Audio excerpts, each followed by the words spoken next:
Merci de votre fidélité à Télésud et bienvenue dans cette nouvelle édition de l'entretien du jour. Je m'entretiens aujourd'hui avec Louis-Georges Tin, qui est le président du CRAN, le Conseil représentatif des associations noires de France. Bonjour Louis-Georges. Bonjour Louis. Vous revenez avec un sigle dont j'avais l'habitude d'avoir une autre explication. Quand on développait l'ANC, c'était African National Congress. Et vous revenez avec une ANC différente. Oui, c'est un petit clin d'œil, ce qui ne vous a pas échappé. Mais là, c'est l'agence de notation citoyenne que nous sommes en train de lancer avec le CRAN et République et Diversité. Alors, pourquoi une agence de notation citoyenne? Eh bien, nous avons constaté depuis quelques mois, quelques années, que les agences de notation ont pris le pouvoir dans ce pays. Fitch, Standard & Poor's et quelques autres. Et il me semble... Qui font des triple A au pays de la zone euro. Exactement. Et je pense qu'ils font des politiques d'austérité. Et je pense que si nous voulons que le peuple récupère son pouvoir, il doit lui aussi faire une agence de notation, mais une agence non pas avec des experts lointains au sommet des buildings, mais avec des experts de terrain. Non pas sur des valeurs financières, mais sur des valeurs politiques. C'est le principe de cette agence de notation citoyenne. D'accord. Donc vous avez créé ce baromètre des villes de France contre le racisme. Il a été créé le 29 mars dernier, si je ne me trompe pas. Oui, c'est ça. Nous avons fait la conférence de presse à l'Assemblée nationale. Et le baromètre des villes de France est un outil que nous avons constitué qui sera le premier outil de cette agence de notation citoyenne. D'accord. Donc la perspective, ce sont les élections municipales de 2014. C'est ça, au minimum, puisque l'idée c'est de mesurer la contribution des villes de France à la lutte contre le racisme. Et donc ce baromètre, il est fait cette année, il sera refait en 2013, en 2014, à l'approche des municipales, les maires auront intérêt à assurer, mais ça serait fait évidemment même après. Donc c'est une perspective vraiment récurrente et à long terme. D'accord. Donc qu'est-ce qui va... Vous avez dit que 50 villes de France, 50 grandes villes de France sont concernées. Les 50 premières par leur population. D'accord. Parce que j'allais vous demander comment se fait la répartition pour qu'il n'y ait pas un soupçon de racisme ou de discrimination, du moins. Non, vraiment, nous avons pris les chiffres de l'INSEE et les villes les plus peuplées, pour ne pas faire toutes les villes, les 36 000 communes de France.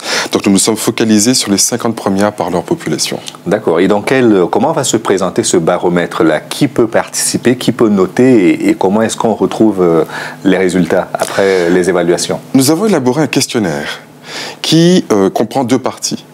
Une partie sur les politiques internes. À l'intérieur d'une ville, qu'est-ce que le maire fait du point de vue des ressources humaines, du point de vue de la formation des cadres, du point de vue de la représentation de la diversité dans l'exécutif municipal. Ça, c'est la première partie du questionnaire. La deuxième partie porte sur les politiques externes.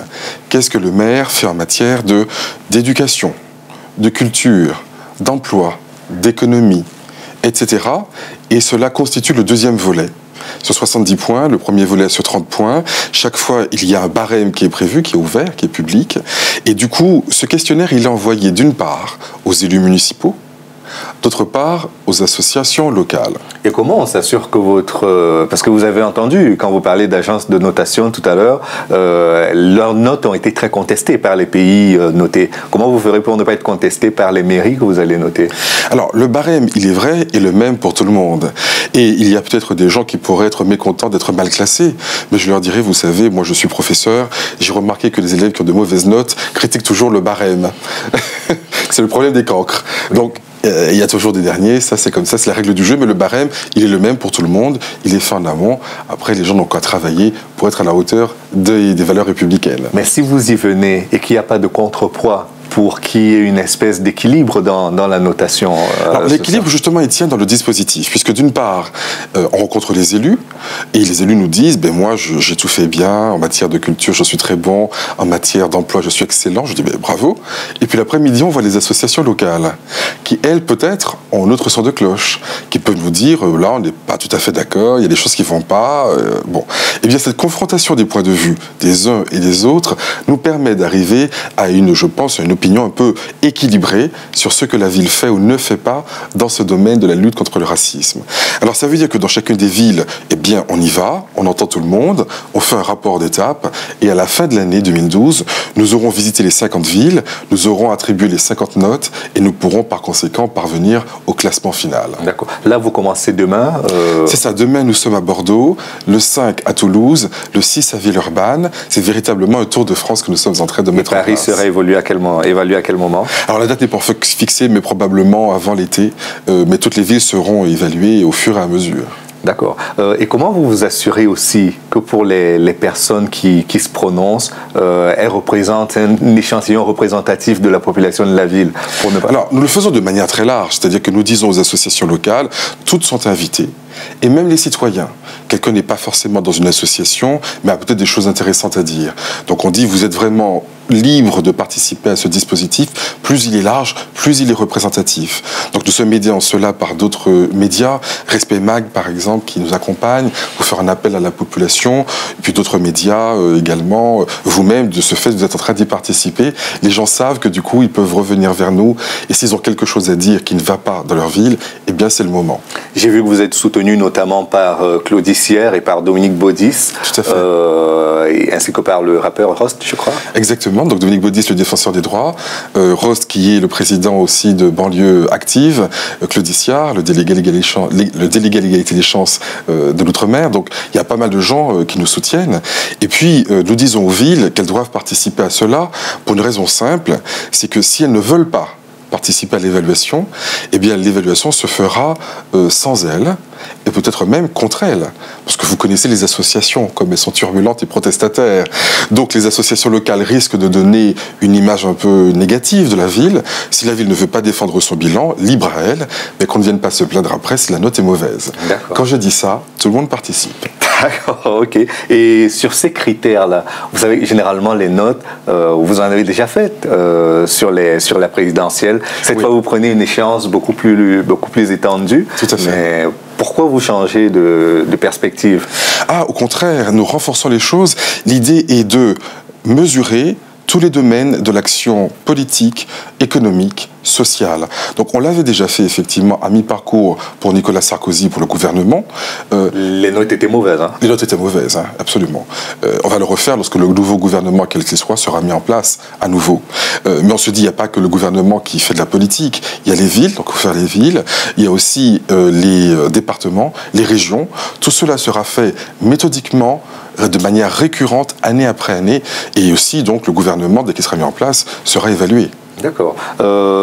J'avais deux ou trois autres questions, mais quand vous arrivez à des notes négatives, comment vous vous y prenez? Vous vous dites c'est peine perdue ou vous vous dites qu'il y a un travail de fond à faire par rapport aux retardataires, par rapport au, je dirais pas au petit canard, au canard boiteux, mais... Vous dites s'il y en a qui creusent du pétrole, qu'est-ce qu'on fait, c'est ça? Par exemple.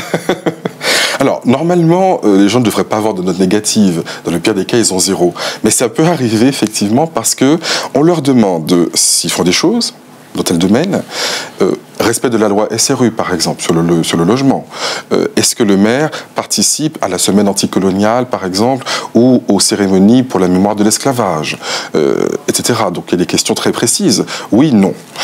S'il dit non, on lui dit, voulez-vous l'année prochaine participer à ce genre de choses? S'il dit oui, on dit très bien. Et on donne une partie des points pour l'encourager à s'améliorer. Mais en effet, l'année d'après, si en l'occurrence on constate que le maire n'a pas tenu ses engagements, là il peut avoir carrément un malus. Et donc un malus, ça traduit par des points négatifs et ça apparaît sur le classement. D'accord. Mais là, on a l'impression que le cran s'élargit de plus en plus. C'est-à-dire qu'il ne s'agit plus que des associations noires, il s'agit carrément de toute la diversité de la France. Oui, vous avez raison de le noter. C'est un choix ou c'est... Alors là, ce baromètre, il porte seulement sur le racisme, mais effectivement, à moyen terme, l'idée, c'est de l'ouvrir aux 5 critères européens de discrimination et de pouvoir avoir une vision globale des choses, parce que nous avons une certaine expertise, d'ailleurs de plus en plus reconnue, je pense, et cela est intéressant. Donc cet outil que nous avons façonné, eh bien d'autres personnes nous disent, mais vraiment, il nous intéresse, sur le sexisme, par exemple. Il y a des associations qui nous disent, est-ce qu'on pourrait travailler ensemble pour le mettre en place? Je dis bien volontiers. D'accord, donc là, il y a la possibilité d'exporter le modèle au-delà de la France. J'étais en Tunisie ce week-end, il y avait même des gens là-bas qui me disaient, est-ce qu'on peut travailler avec vous là-dessus? Je dis bien volontiers. Et en Tunisie, ANC, c'est l'agence de notation citoyenne qui est aussi Assemblée nationale constituante. Absolument. Il y a une pléthore d'ANC maintenant. Absolument. D'accord. Et du côté des candidats à la présidentielle, est-ce que, même s'ils ne sont pas directement concernés, puisqu'il s'agit de l'échéance des municipales de 2014, est-ce qu'ils vous ont approché pour vous dire, pour vous encourager dans le travail, pour vous donner leur avis, simplement? Alors, pas sur le baromètre, mais nous les avons interrogés dans le cadre du pacte pour l'égalité et la diversité. On a déjà reçu quelques réponses, celle d'Eva Joly, par exemple, celle du PS est en train d'arriver, les autres aussi, celle de l'UMP, je ne sais pas. Donc, nous allons, d'ici une semaine, je pense, communiquer sur les réponses qui auraient été faites ou non à ce pacte. D'accord. Et quand vous regardez la tournure de la présidentielle actuellement, on ne vous a pas beaucoup entendu sur les différents événements qui se sont produits, qu'il s'agisse de cette tuerie de Toulouse et Montauban. Je voulais avoir votre avis là-dessus. Nous étions présents, hein, bien sûr, à la manifestation de dimanche qui a suivi les événements. Donc nous avons participé effectivement à la compassion nécessaire après un pareil événement. Et puis nous avons aussi mis garde contre toutes les récupérations en un sens ou en un autre. Les amalgames concernant les musulmans, on connaît bien sûr cette logique, musulmans égale islamiste, égale fondamentaliste, égale terroriste. Bon, cela est insupportable, donc nous avons aussi pris part à ce message commun qui a été délivré par beaucoup de gens. Donc nous avons une présence sur les présidentielles, il y a des événements ponctuels qui nous obligent à réagir, et puis en même temps il y a des projets de fond, comme celui-là, l'ANC, qui est quelque chose qui a pour but, de faire le point sur la lutte contre le racisme en France et sur les discriminations. 2, d'obliger les maires à prendre des mesures pour progresser, sans quoi ils risquent de s'exposer à la sanction populaire à l'occasion des élections. 3, de renforcer le tissu associatif pour que les gens qui sont sur le terrain soient renforcés avec un outil qui leur permet de se faire entendre. Et nous leur disons une chose très simple, lutte contre les discriminations, votre ville mérite-t-elle un triple A ? D'accord, ok. J'ai lu une citation, je ne sais pas le commentaire qu'elle vous inspirera, mais quelqu'un qui disait « il n'y a pas trop d'étrangers en France, il y a trop de racistes ». Je crois que c'est vrai. D'ailleurs, la plupart des Français de ce pays sont étrangers, d'une manière ou d'une autre. J'étais en train de lire un livre très intéressant de Lucien Febvre, le grand historien, qui a écrit ce livre en 1950, qui s'appelle « Nous sommes tous des sans-mêlés ». Voilà. Les Français sont tous des sans-mêlés, simplement ils n'ont pas forcément la même couleur. Mais un Français de souche, ça n'existe pas. Il y a Français de souche, comme on dit, québécois de liane, je crois, quelque chose de ce genre-là. Ok. Ben, on vous souhaite, hein, pour ce nouveau baromètre que vous lancez pour la lutte contre le racisme en France, beaucoup de succès. Merci. Est-ce qu'il y a des éléments aujourd'hui que vous allez apporter en plus? Vous parlez tout à l'heure de l'évaluation européenne contre les discriminations. Où est-ce que vous en êtes par rapport à cela? Alors l'évaluation européenne, non, je parlais plutôt de la présidentielle et du gouvernement lorsqu'il sera mis en place. Mais il est vrai que nous avons l'intention aussi de solliciter la coordination des villes contre le racisme, qui existe déjà, pour que cet outil qui existe en France maintenant puisse être décliné dans les autres pays avec lesquels nous travaillons. Donc vraiment, c'est un outil qui peut être décliné sur toutes les discriminations au-delà de la France et également au-delà des villes, puisque les départements, les régions, les entreprises, etc. Merci beaucoup, Louis-Georges Jeuthin. C'est moi. Et merci à vous d'avoir suivi l'émission jusqu'à son terme. Rendez-vous demain pour une autre édition de l'Ancien Jour. À bientôt.